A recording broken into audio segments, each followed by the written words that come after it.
the glands in the skin. And there are basically three kinds of glands you would find in the skin. The first one is called the sebaceous gland. The sebaceous gland is the oil-producing gland, and it is always associated with a hair follicle.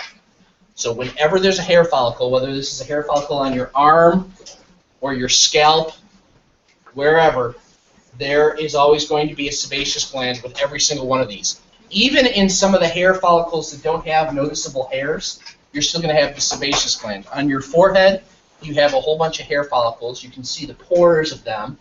The hairs are very difficult to see because they're so fine and thin and almost invisible. But even those hair follicles on your forehead are still going to have oil glands associated. Now, the oil gland is called sebaceous gland, and it's called sebaceous gland because it produces a chemical called sebum. And sebum is the name of the actual oil that is secreted from these.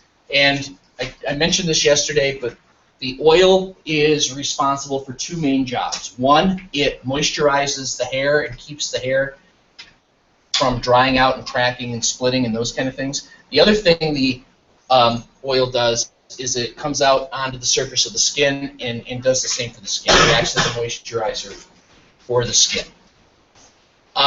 You are aware of this oil as the greasiness that builds up on your face, especially like in the area around the nose and so on your foreheads. This is the same oil that makes your hair greasy at the end of a long day or after a couple of days on a camping trip or something like that. This is also the oil that's related to zits and acne. Bacteria living on the skin, and you don't live in a sterile world, so you have bacteria on your skin. Bacteria can periodically work their way down into these hair follicles and set up residence inside the oil gland where they grow like crazy and form a small infection that you think of as a zit. All right? That's the oil gland. Another one of the glands is called the eccrine gland. And the eccrine gland is what you think of as the normal sweat gland.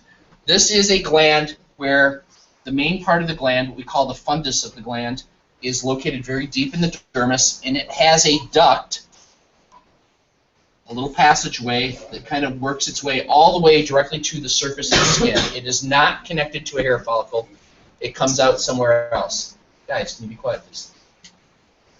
The sweat gland here, the eccrine gland, these are found everywhere on the body. They're found on your forehead. They're found all over your scalp. They're found on your ears. They're found down your arms and legs, on the palms of your hands, all over your feet. And they are active from the day you're born. These things will produce sweat all through your life, and this is the sweat you think of as being related directly to being overheated. This is the sweat that cools you down. Does this sweat stink?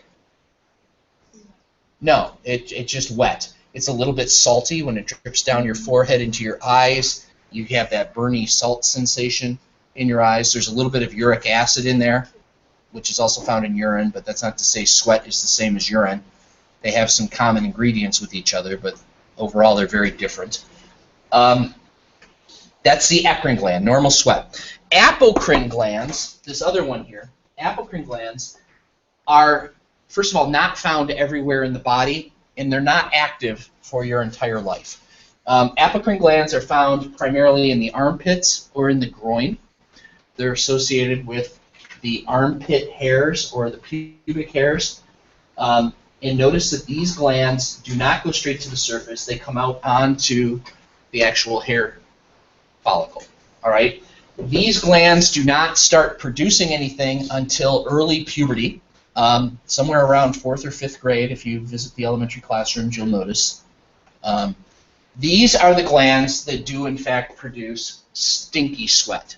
And when I say stinky sweat, I mean there's two different ways to be stinky sweat. The first way is when this stuff comes out immediately. If you take a shower, in fact, they did a study with this years ago where they had a bunch of men shower and put on a brand new clean T-shirt, sleep in the T-shirt without having put on any kind of deodorants or colognes or anything like that, and then they gathered up those T-shirts and had women smell them and try and determine what was the most attractive smelling shirt. And the women found the shirts attractive smelling. Now, if the guy went to bed freshly showered, was he like full of BO by morning? No, but the sweat would release certain chemical pheromones that were basically chemical, or what do you call it? Pheromones. They're like sexual attractants, okay?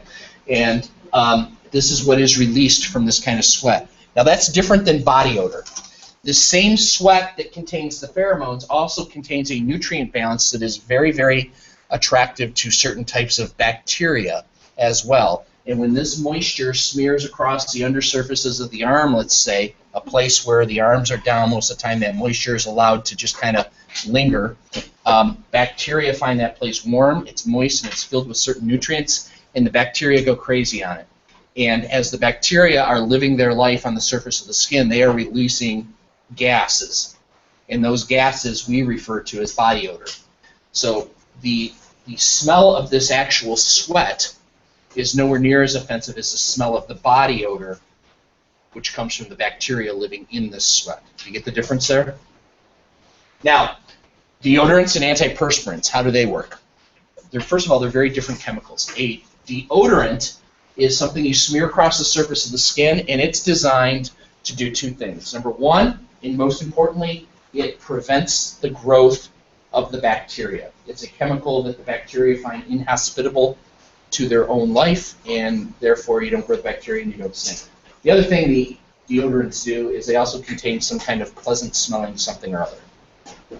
They smell like, I don't know, pick your flavor.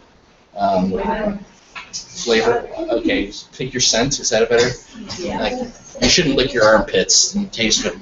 That's gross. I don't want to know about it. I don't want to. I really don't. She told me it was chapstick. Oh, she told you the deodorant was chapstick? Well, that's yucky. That's what friends do? No, her sister. Oh, gotcha. I thought you did it. Okay, well, that's what, yeah. Well, you should have known better. It's a sisters. Everybody knows sisters are evil. Deodorants prevent the growth of bacteria. Antiperspirants are supposed to keep you from perspiring. And the way an antiperspirant works is the antiperspirant, first of all, they usually contain a deodorant just in case you do sweat. The other thing the antiperspirants contain is a skin irritant. And when you put on the antiperspirant, the irritant, which is usually aluminum sulfate, soaks down into the pores, into the hair follicle, and it goes right into the duct of the apocrine gland, and it causes irritation, making this area of the skin swell up. And if you swell the skin around a narrow tube, you pinch off the tube, and that prevents the sweat from coming out. This is one of the reasons why antiperspirants can lead to a burning sensation under the arm. In certain brands, people sometimes have to experiment with brands. You try one brand and it doesn't work, you sweat like crazy with it. You try another brand and you don't sweat, but it feels like your armpits are on fire all day. And so you got to find that balance point for an antiperspirant that, number one, prevents you from sweating like crazy, and number two, doesn't burn. And the reason they burn is because they're just flat out an irritant. Some people sweat excessively. There's a condition called hyperhidrosis, and they actually end up having to rely on like prescription strength antiperspirants that very much burn, leave a burning sensation. Although those people kind of get used to it after a while. Anyway, questions about the oil gland? Questions about the eccrine gland? Wait, are those, does that say sebum and that little bottom left? Like it's Right here? What does it say? It said the sweat glands are coiled and tubular. You can see that over here when we look at, by the way, which kind of gland is this in this picture? How do you know? Because it goes straight to the top.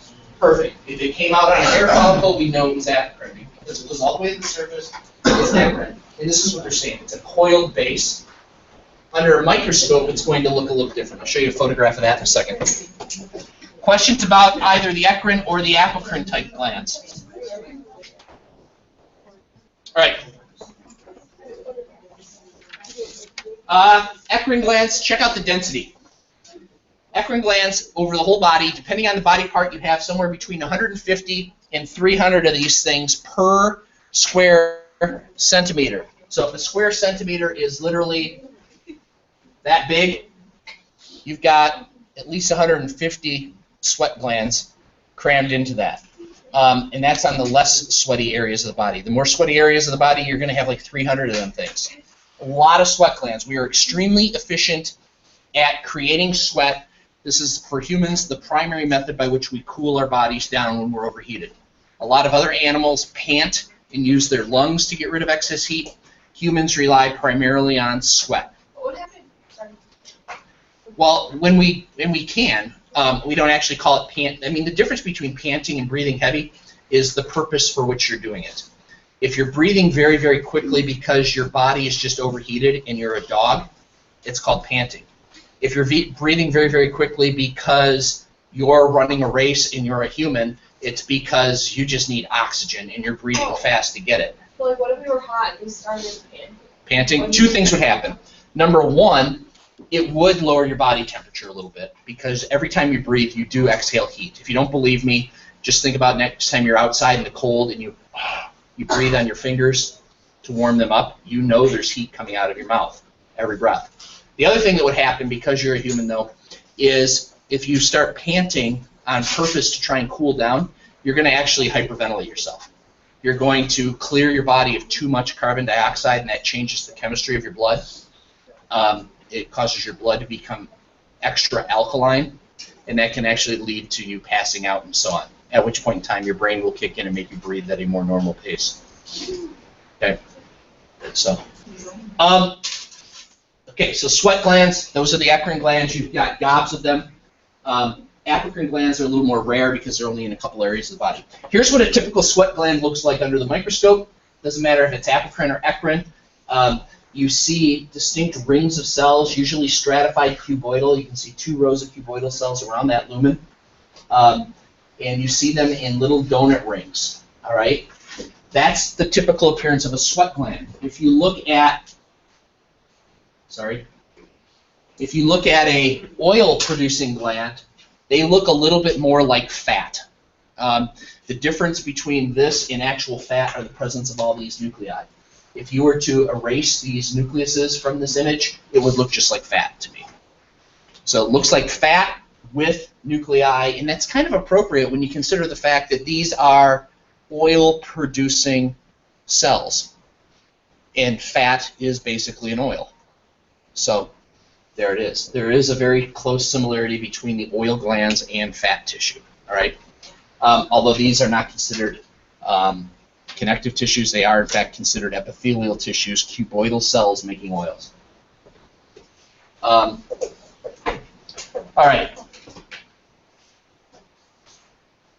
The oil-producing glands, as I mentioned, this is going to be something that moisturizes hair and skin and keeps it flexible and so on. And these are also, the oil-producing glands are the ones that become infected with acne. I'm going to sneeze. Excuse me. So the progression of a zit. First of all, bacteria come into the gland, and that can cause the gland to become infected and lead to the production of pus, which is what becomes the whitehead on the top of a zit. It's very different than what's going on in a blackhead. Blackheads aren't infected pores. What a blackhead is it's usually a pore that's kind of wide open, typical around the nose area where we have very, very wide pores. And your stratum corneum cells that are constantly sloughing off and mixing with the oil that's being produced by these glands creates kind of a paste of dead skin that can pile up in these pores. Why is it so hot? Well, there's 2 different things here. There's blackheads and whiteheads. The blackheads you see is like the little black dot in the pores. Oh, because underneath that there's going to be a buildup of the oils. Okay? And so yes, you can, I mean, people squeeze their blackheads sometimes. Sometimes they come oozing out like a little worm with a little black head on the end. That's the term blackhead. These aren't necessarily infected though. By the way, have you ever tried these? I've always wanted to do this, and I've had students tell me about it, but I've never tried one. These things that you get from like Clearasil or something, and you like stick them, you put them on your skin, and you hold them there for a while or something, and when you pull them off, they look like little, like all the little things come popping out of your nose and stick to it. They work. I gotta get one of those and try it sometime. Just, it kind of hurts when you pull it off, kind of like ripping a Band-Aid sensation. It's not that bad? Okay. An actual zit is where there's infection. And the white stuff is actually pus, which is a mixture of your own dead white blood cells that died doing battle with the bacteria, and it includes quite a bit of the bacteria itself. And there's a big, strong temptation to squeeze zits when they get to a certain size. You can feel the pressure in there, and it's like you have this desire to just relieve the pressure. And sometimes that just involves people, you know, aim for the mirror and squirt. And the problem is it's very risky. It's great if you squeeze it and it squirts out onto the mirror, then it's instant relief. This pus has just been ejected from your body. The bacteria went with it. You've cleaned out the pore, and you're on the road to recovery. However, it can actually go quite bad. You can have situations where when you squeeze the zit, it doesn't squirt out the opening of the hair follicle. Instead, it bursts and ruptures and just goes down deeper into the skin, at which point in time you get these gigantic infections. And I had one on my forehead once that I thought was ready for squeezing, and I went, and I felt it burst, but nothing came out. And I was like, oh no. And the next several, I mean, it felt like it lasted the rest of the semester. I was in college, and I had this thing on my forehead that was huge, and it hurt. Touching it was like, oh, it'd bring tears to your eyes, and I could feel every heartbeat. I didn't need to like hold my wrist to take my pulse. I could count it on my forehead, like 1, 2. I just feel every beat. What? Done a little slice and squeezed it out. You guys seen that YouTube video? On the, oh, that. No, I'm not showing it. It makes me honestly ill. But it's like, yeah, this guy has a big zit on his back, and a girl takes a scalpel and slices it, and she squeezes out like a coffee cup full of pus.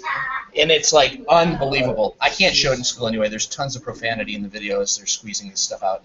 And it's weird because it's the first time I've ever seen a YouTube video where watching it, I smell a smell and I taste a putrid taste. It's like, how do they do that? It's like, it's so psychologically damaging to me. I can actually taste a bad flavor in my mouth watching the video. Sit. What's the C word? For what? Yes. Yeah. Oh, yeah, where you get little cysts. Yeah. Well, when we say normal acne, there's the occasional zit, and then there's the medical condition of acne. And some people are just prone to the acne. My older son needed to be on prescription drugs for acne to keep, you know, he had to be on an antibiotic all the time. He actually still is. He uses prescription creams on his face to try and keep his complexion somewhat clear. If he doesn't use those medications, the acne gets bad enough that it'll actually scar his skin, and he probably has some scars on there from that. And that's just something that affects a certain percentage of people during their teenage years and sometimes into their early 20s, and then it goes away. And that's different than the occasional zit. I never had like full-on acne, but from the time I was 12 to the time I was about 38, I would get the occasion. I still get the occasional zit, but it seems until I was about 38, I always had at least one zit somewhere. It was either my forehead or around my nose. So when you talk about the cystic acne, that's more of a medical type condition. We can talk about that tomorrow when we do disease day. All right, little poem here. Innocent Elliot Pitts.